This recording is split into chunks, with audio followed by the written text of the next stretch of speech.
Hey guys, welcome back to 1700. I'm Smithers. This is Eliza. We're here with the one and only Ben Panucci. How are we, Ben? We're fantastic. Thank you. Good. And Brian. And Brian, sorry. I forgot you were there for like 2 seconds. Yeah, I'm here. Okay, so Ben, we've got a couple of questions here to ask you. Okay. But Eliza, you're going to go first. I'll ask the 'cause first I'm gonna question. I'm going to let you take it away. Why not? So you played at the Gasso last night. How did that go? It was a fun time. It was a fun. Yep, the two bands that played before were great. I really enjoyed it. Some of my friends from Melbourne came. Very nice. It was nice to catch up with them. Played some music, had a good time. How did you feel about it, Brian? I really enjoyed the gig. I felt kind of like my brain was dead by the end of it. Yeah. But that's in a good way. I thought it was a great gig. No, Very like, nice. so you guys have like played from Melbourne to Sydney, so obviously you've done a bit of a tour.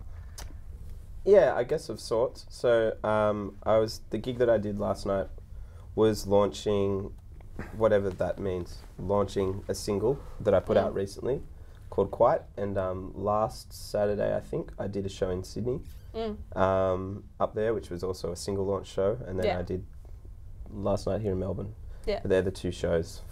Do you know where you played? What was Or that? the names of the places that you played at? Do I know what they're called? Yeah. In Sydney, I played at the Union Hotel Yeah? in Newtown, and the Gasometer Hotel last night. Yeah. So like you've played at 8 other venues towards Sydney as well, so and other bands. Can you tell us what it was like to play with 8 other bands in general?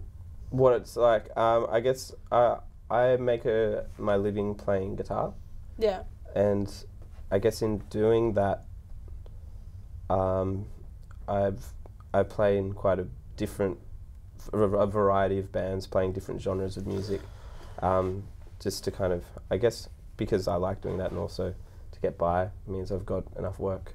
So it says you And I play can pay bass guitar? rent. Does it? Yeah. So wow, is where that, did you get this is that your- information? Yeah.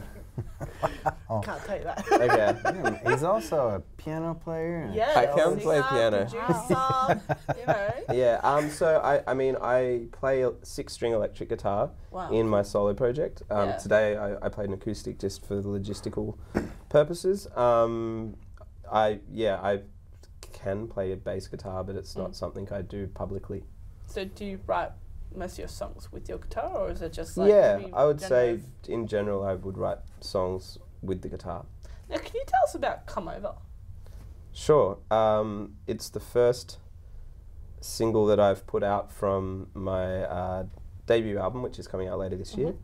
And it's, I think a lot of my songs are fairly introverted and maybe a little bit depressing. Yeah. Although I do kind of like to laugh at myself because I don't want to write soppy songs. But Come Over is kind of, with writing that song, I was kind of making a point of trying to write a happy song. Yeah. And one that was hopefully empowering to listen to. Now, when I was listening to some of your songs, I noticed some of your lyrics had the name of Jesus in it. Like, and I was kind of curious, is it meant to be religious, or No. was this something that you just randomly put into a Well, song? I to be honest, I think it's quite, it's just meant to be dramatic and stupid. Like, it's just taking the piss, really. Like, can I say piss on air? Yeah, go for it. Piss.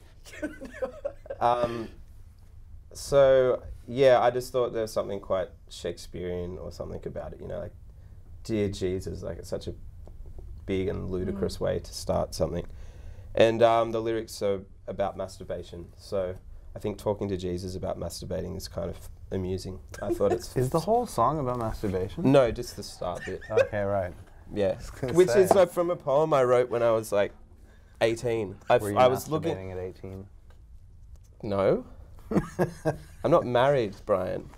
I've never touched my Wait, penis. does that mean that you should only masturbate once you're married?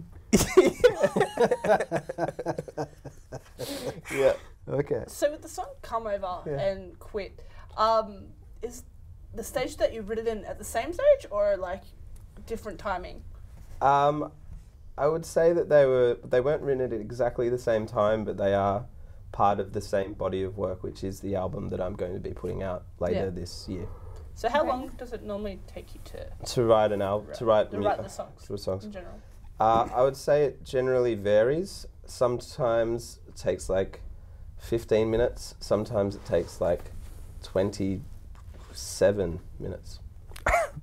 Very nice. So Ben, you've got an album coming out on the 12th of October called Age of Consequence. How's that going?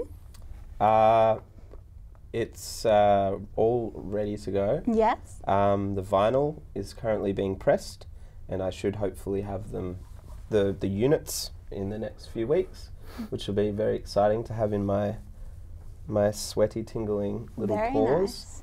Nice. And that's really it. There's some gigs booked, and doing things like this today to try to kind of promote the album. So yeah, it's all going swimmingly. Well, you're on iTunes and Spotify and Triple J underneath, so we can definitely find your songs there. Yes, that's correct. Could you tell us a little bit about the process, perhaps, that you've gone through to create your album? Sure. I guess it started... I mean, it's really hard, I guess, to pull back as to where to start. But with this particular album, I guess I started writing it maybe 2 or 3 years ago. I started kind of writing a bunch of songs, and then I noticed that they all had a similar theme and a bit of a underlying kind of theme. So I kind of made a point of putting it into an album. What's that theme? The theme is really myself. Yeah. Yeah, they're kind of really introspective songs, I guess. So just about my own experiences and my, I guess, philosophically looking at ways of navigating that through songwriting.